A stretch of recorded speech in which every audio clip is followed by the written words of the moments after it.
Let's talk about a pilot. A pilot flies airplanes. Pilots wear a smart uniform with a special hat.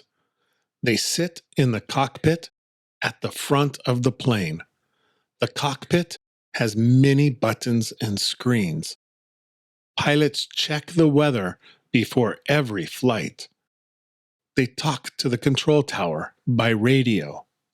Two pilots work together on most flights. The captain is the leader in the cockpit. Takeoff is an exciting moment. The plane goes fast down the runway. Then it rises into the sky. Pilots fly high above the clouds. They watch the speed and direction of the plane. Passengers sit behind the cockpit. Pilots make announcements during the flight.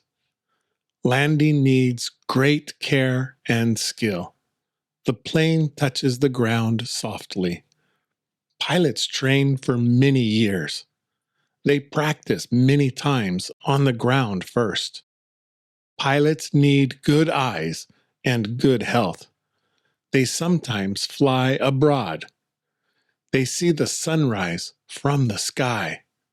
Some pilots carry cargo, not people.